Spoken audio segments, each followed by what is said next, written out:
የሳምንቱን የመጨረሻ ቀናት የት ለማሳለፍ አስበዋል? የዚህን ሳምንት አዳዲስ ኢቨንቶች እንንገረው። ቢግ 5 ኮንስትራክት ኢትዮጵያ በሚሊኒየም አዳራሽ በኢትዮጵያ ትልቁ የሆነው በኮንስትራክሽን እና ግንባታ ዘርፍ ከ20 ሀገራት የተውጣጡ 180 ድርጅቶች አዳዲስ የፈጠራ ስራዎቻቸውን የሚያሳዩበት ይህ ኤግዚቢሽን ከሰኔ 19 እስከ 21 2017 በሚሊኒየም አዳራሽ የሚካሄድ ሲሆን ከ10,000 በላይ ተሳታፊዎች ይገኙበታል ተብሎ ይታሰባል። መግቢያ በነፃ።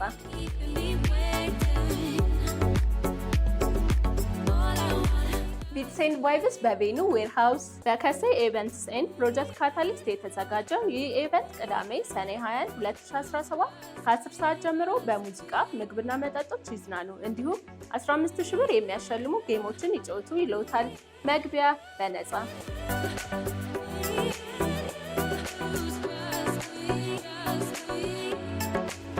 ግሬተር ሳውዝ የሙዚቃ ፌስቲቫል በኦኤስሲ ሁለተኛው ዙር ታላቁ ደቡባዊ ሀገራት የሙዚቃ ኮንሰርት ሰኔ 21 እና 22 ከቀኑ 10 ሰዓት ጀምሮ መካኒሳ በሚገኘው ኦኤስሲ ዋና መስሪያ ቤት የሚካሄድ ሲሆን ከኢትዮጵያ ድምፃዊት የማርያም ቸርነት የማ እንዲሁም ከጃማይካ፣ ኩባ፣ ኡራጋይ፣ ቱኒዚያ እና ሌሎችም ሀገራት የተለያዩ ሙዚቀኞች ስራቸውን ያቀርባሉ።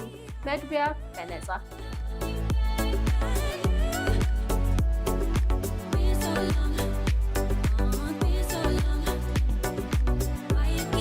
ሂፕስ ስኩፕ ኤንድ ፔንት በግሎ ስቱዲዮ ከ4 እስከ 14 ዓመት ላሉ ህጻናት የተዘጋጀው ኢቨንት አርብና ቅዳሜ ሰኔ 20 እና 21 ከረፋድ 4 ሰዓት እስከ 9 ሰዓት ቦሌ ጃፓን በሚገኘው ግሎ ስቱዲዮ ከልጆቹ ጋር አስደሳች ጊዜ ያሳልፉ ይለውታል።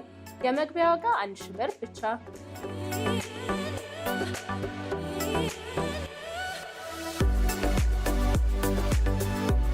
ሽርሽር ወደ ላንጋኖ እና አብያታ ሻላ ብሔራዊ ፓርክ በነገስታት ኢቨንትስ የተዘጋጀው ይህ የአንድ ቀን ጉዞ እሁድ ሰኔ 22 ይካሄዳል።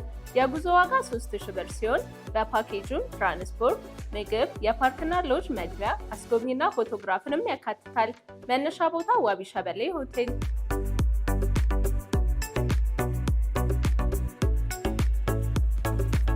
እቴሜቴ የልጆች ፌስቲቫል እና ባዛር በኤግዚቢሽን ማዕከል እሁድ ሰኔ 22 2017 ከጠዋቱ 3 ሰዓት ጀምሮ የሚካሄደው ኤግዚቢሽን ለልጆቹ ልዩ ልዩ ጌሞችንና ሰርፕራይዞችንም አዘጋጅቷል።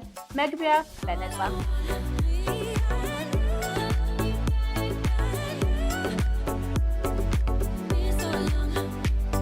ማንኛውም አይነት ኢቨንቶች በኦል አዲስ ኢቨንትስ እንዲቀርብለው ከፈለጉ ከታች ባለው ስልክ ቁጥር ይደውሉልን። እነዚህንና የመሳሰሉ ኢቨንቶች ለመከታተል ኦል አዲስ ኢቨንትስ.com ላይ በመግባት መመልከት ይችላሉ። ለቻናላችን አዲስ ከሆኑ ሰብስክራይብ፣ እንዲሁም ይህንን ቪዲዮ ላይክ እና ሼር ማድረግ እንዳይረሱ። እናመሰግናለን።